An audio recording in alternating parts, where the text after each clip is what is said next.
Hello and welcome to this week's Ruby Shoes podcast, bringing you the very best of local entertainment across East Anglia each and every week. In this week's episode, we catch up with the manager of Suffolk's oldest film theatre, who in the new year will be celebrating entertaining audiences for 110 years. I've also got a review of the rock and roll panto, which I attended last week at the new Wolsey Theatre. Plus, we speak to a lady who literally can't stop singing, and she's keen to get you singing too. First, the adorable Wayne Burns. He's the manager of Suffolk's oldest film theatre, and that's at Leiston on the High Street there. We chatted from Wayne's radio studio, as he's also a local radio presenter for the Old and Blythe Community Radio. As we connected for our chat, he began by asking me if he sounded sexy. You do sound sexy, Wayne, to be fair. I mean, you should be. You know, you're a radio presenter extraordinaire as well as the manager. So, you know, you're well versed in all this. Oh, lovely. Now, Wayne, I'm really pleased that you're here. Wayne Burns, that's the manager of Suffolk's oldest film theatre, Leiston Film Theatre, has in the past won the prestigious title of Cinema of the Year. And I was there only yesterday, Wayne. I was watching Andre Roux. Oh, brilliant. He reminds me of you so much. Because I can't play the fiddle. No, but like him, you really know how to put on a show. Hey, do you know what? I always consider myself a bit of a showman, and when I watch him, I think he's the ultimate showman because, again, he doesn't cut corners and he's not afraid to throw everything at it. No, exactly. And that's what I mean. He reminds me of you. Oh, bless you. But, you know, we sat there because that theatre's been there since 1914. Am I right in thinking? That's right. Opened on the 27th of October, 1914, which means that next year, 2024, sees our magnificent 110th anniversary. Which is absolutely incredible. And do you know what? It literally looks like a new pin. It's so well maintained. And I know you don't have a big team there. So I'm guessing you must do an awful lot of work behind the scenes. The word he uses team, and that's exactly what we are. So we don't expect one person to do everything. We all muck in, and it wouldn't look or be what it is today if we didn't all do our bit. Yeah. Well, you clearly do, because seriously, I'm very fortunate that I get to go to lots of different theatres, and they're big things to maintain. And I do understand that, you know, there are parts of them that are kind of struggling a bit, but yours is literally like a new pin. It's so smart. It's always a pleasure to go there. So well done. Well done to you and your team. Really kind of you to say thank you. Oh, no problem at all. Now, I wanted to talk to you. You've got a couple of shows coming up with a nice Christmas feel, and We're well into Christmas here at Ruby Shoes Podcast. We've been talking about pantos and Christmas shows until they're coming out of our ears, and obviously we don't want to leave you out. The first one you've got coming up is a West End Christmas. And that is literally this Sunday, isn't it? That's right, and it's an experienced cast of people who've performed on the West End stage, but they're taken to our little Suffolk stage to bring a slice of Christmas magic to get us all in the festive feeling, I think. And it's a mixture of songs from the musicals, but a huge helping of festive favourites as well. I mean, that's going to be brilliant because it's got all my favourites in there, as you say, because it's from the musicals and I love a good musical. So you've got Les Miserables in there, you've got Phantom, Miss Saigon, of course, but then you've got all the lovely Christmas songs as well. And these are, as you just said, they're West End stars. It's not called a West End Christmas for nothing. So, you know, well done for you for actually securing that booking in Leiston, because I know they're doing a tour of Suffolk, but I thought, well, we'll come to you because I wanted to talk to you about that. But also, you have got a pantomime coming up, haven't you? Oh, no, we haven't. Oh, yes, you have. And rather cleverly, it doesn't start until the 12th of January. So it kind of doesn't career into everybody else's pantomime. And January is that kind of flop month where you just think, ugh, there's nothing much to look forward to. And then you go, well, hey, there's a panto. We do it for three reasons. One is it makes the ideal Christmas gift.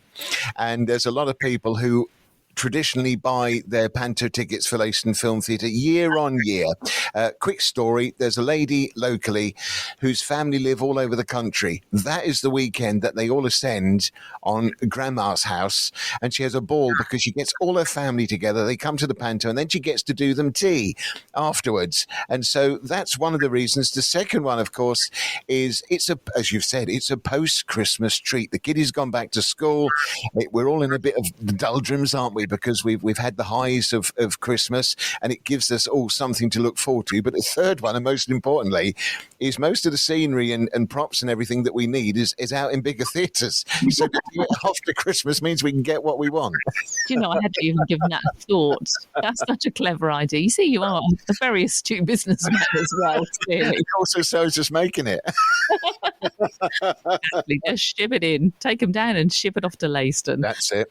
Now, this is on Friday the 12th through to Sunday the 14th of January. TV Productions.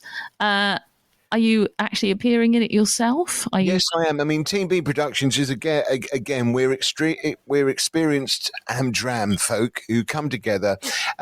We had huge success with our Naughty But Nice adult panto Sleeping Booty this year, which played over 3 nights to packed houses, which was marvellous. And we're hoping to take that elsewhere in 2024. And we basically come together because we have fun, and we have tremendous fun at rehearsals, on stage during the show, and that reflects in the audience the way that they're enjoying it as well, and the feedback that we get, which is why it's always sold out. I mean, I'm so thrilled. We only do 5 shows over 3 days because we are primarily a cinema. We take a film off the screen, it's a big void for us, so we have to take it off and get it back on as quick as we can. So we sandwich it all into 3 shows, and we throw everything we can at it, a bit like Andre Rieu. Definitely like Andre Rieu. Yeah, absolutely. Well, I'm sure it will go brilliantly for you. How do people get hold of tickets for both the West End show that's coming up this weekend and the panto, which happens in January? Well, that is very easy. If you're online, you head over to the website, our shiny new website, I hasten to add, which is www.leistonfilmtheatre.co.uk. Or, of course, you can always contact the box office. Can I give the telephone number? Of course you may. Marvellous. It's 01728 830 549.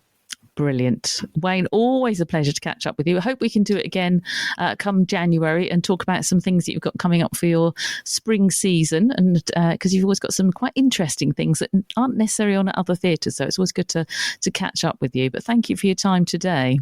A pleasure, and you take care. All right, you too. And tell all the cast at Team B to break a leg from us, won't you, at Ruby Shoes Podcast? Oh, I will. Now, we've been talking about many of the local pantos around the region. Well, it is December and this is a podcast about entertainment. But you might remember a couple of weeks ago, I burst in on one of the final rehearsals for the Rock and Roll Panto, which is put on by the hugely talented cast of the New Wolsey Theatre. Well, last week I went along to see the results of weeks and weeks of hard graft by them all.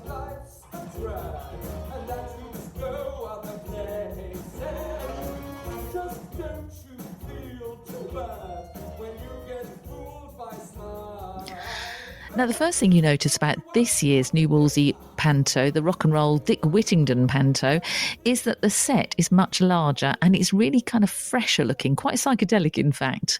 The dame, as you might imagine, is outrageous and has some flamboyant costumes and some funny one-liners. There's a king rat with a huge voice, a cutesy love story, of course, and a good fairy to keep it all in the right direction and on track. And just plenty of great acting, dancing and singing from the talented cast, who not only perform a panto, but they regularly swap between the guitars and the keyboards, and there's even a saxophone on stage. I think for me, my favourite character had to be the talking cat. Yes, I kid you not. Now, I absolutely fell in love with this character and I could have taken the cat home very happily. Brilliant work, all of you, and thank you for putting your absolute all into this year's performance of Dick Whittington. Now, finally for this week, I caught up with Lauren Dove, who's organising a special festive singing workshop this weekend, in fact, in Norfolk. Well, Lauren, lovely to talk to you. Lauren Dove, you are organising a singing workshop, which I'm very excited to talk to you about. But not only is it a singing workshop, it's a Christmas singing workshop. So it's on Saturday, the 9th of December, and it's at Bramerton Village Hall, which is just outside of Norwich. Just tell me about the workshop, because it sounds really good. Is it something that you do regularly and it just happens to be a Christmas one, or is this a one-off? So I've done probably this time my 3rd or 4th Christmas singing workshop, but I don't think I've done one since lockdown. So the last one I did was 2019. And I used to lead choirs, and I do workshops. I haven't got a regular choir at the moment since Emmett arrived, but I do quite a few workshops, and it's just a lovely way to get together and feel a bit more festive. And yeah, I just love hearing harmonies, so it's very self-indulgent on my part. Yeah, but actually, music is, I mean, they say it's good for the soul, but it really is. And when you hear music and sing music, it makes you feel good. But when you sing music with other people, it kind of goes to a whole new level, doesn't it? Oh, yeah. You can, yeah. Workshops are more exciting, especially Christmas, because I do have mince pies and things. But yeah, I think everyone's been rushing around and just needs to kind of relax a bit, and you can see people do that. But particularly when I did my weekly choir, you'd see people just really stressed after a day at work, and then you kind of start singing. You can literally see people's bodies relax a bit. The shoulders drop, Yeah, and you think, yes. And what's really nice, it's between 11 and 2 p.m.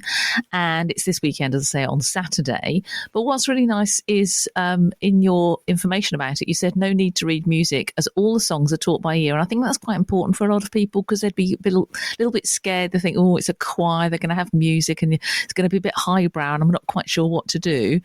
And I think that you've made it very inclusive for everybody. Yeah. That's really important. It doesn't mean I won't work everyone. I definitely work everyone.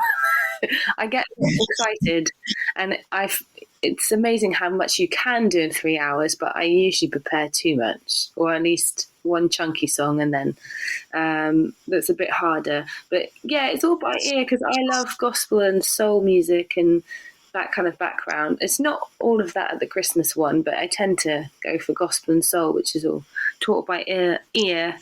And it doesn't have to be exactly right on a workshop. It is like, like I'm not crossing all the T's. I said that in the right way around, didn't I? Yeah, it's more about the sound and the well-being and singing your heart out. And I do throw technique in there, but it's less formal than a choir might be. I say that my choirs are not formal.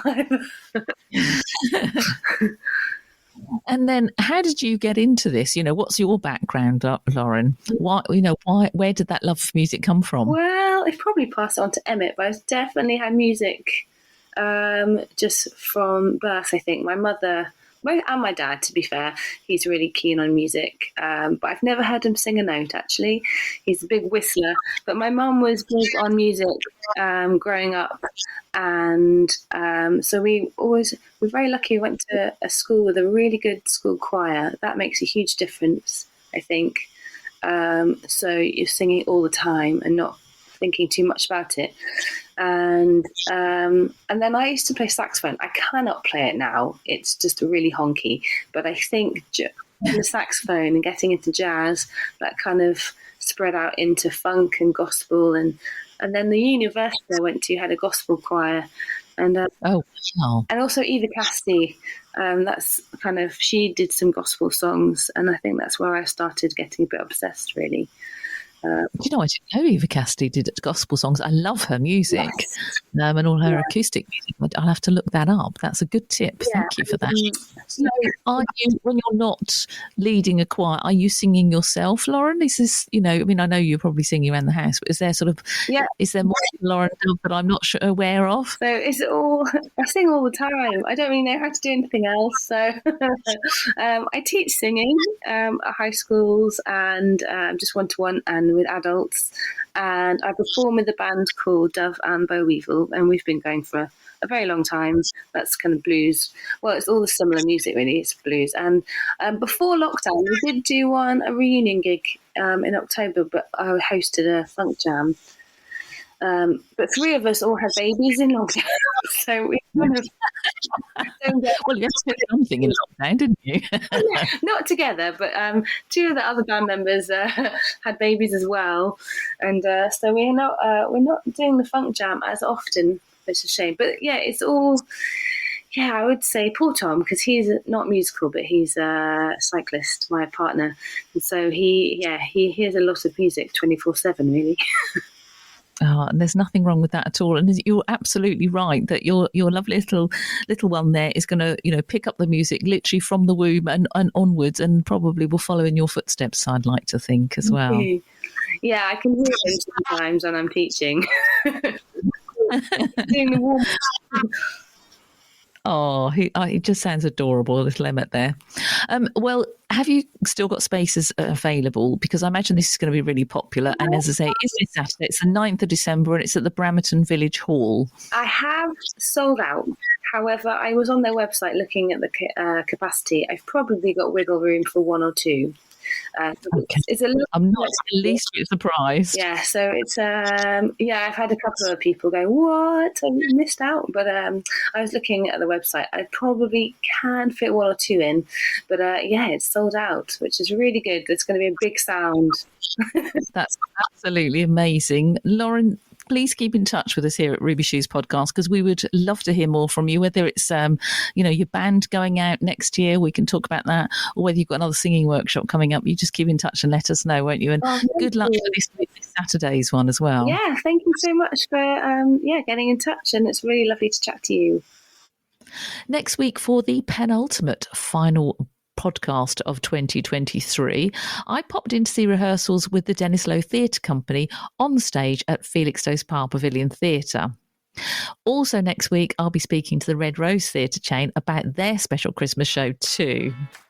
If you're part of a show, or you're planning a show for 2024, or perhaps you're just thinking about auditioning, you can always get in touch with us here at Ruby Shoes Podcast. Just tell us a bit about what you've got planned, and you could well be on a future episode. We'd love to have a chat with you.